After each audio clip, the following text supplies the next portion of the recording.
And Apricorn's 2023 Global IT Security Survey has just been released. What are some of the key trends that the survey revealed about the current cyber threat landscape? Well, so we've been running this survey now for 5 or 6 years, and it gives us a very good indicator of the trends that are happening year on year. So what we found this year was quite interesting. There seems to be quite a lot of distrust now with the employee community. We found that of our respondents, and we surveyed 200 companies, 70% said that data breaches were down to employee unintentional or worryingly intentional error. So they said that 20% of the breaches were malicious acts by the employees. And they attributed also a quarter of their breaches to remote workers. So we were starting to see more concern, let's say, apportioned to the employees and particularly remote workers. And at the same time, we were finding that the technology that they were providing to their employees was becoming less and less controlled.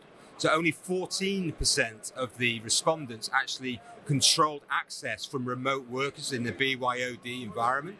So if you combine those two issues, so concerns with employees and a lack of control on the technology that they're using, for me that's kind of a firework about to go off.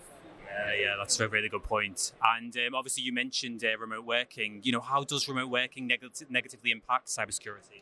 Well, it doesn't have to, of course, right? Yeah. But what you're finding now is that the traditional centralized working environment is moving further and further away from the center of the enterprise, right? People are coming in from outside the organization to access services and applications inside. And also, just as importantly, the data is flowing out of the company as well.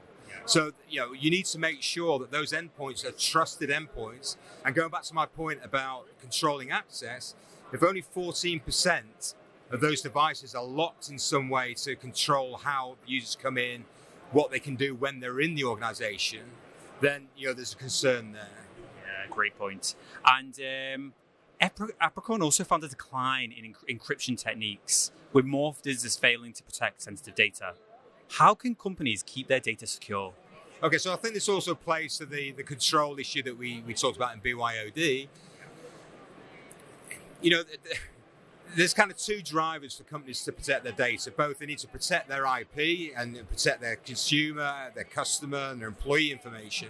But also, there's legislation that requires you to do it, GDPR being a very good example of that, right? So, from our perspective, we believe that data should be protected at all points of its journey, irrespective of the data. Because if you start to try and identify certain data sets and that need protecting and others that don't, there's always going to be something that falls between the gap. So if we talk about remote workers, for example, we've just talked about the fact that data is now coming out of the organization. So those guys, should have the ability to have a local encrypted data store. So, obviously we provide hardware encrypted, secure USB storage devices.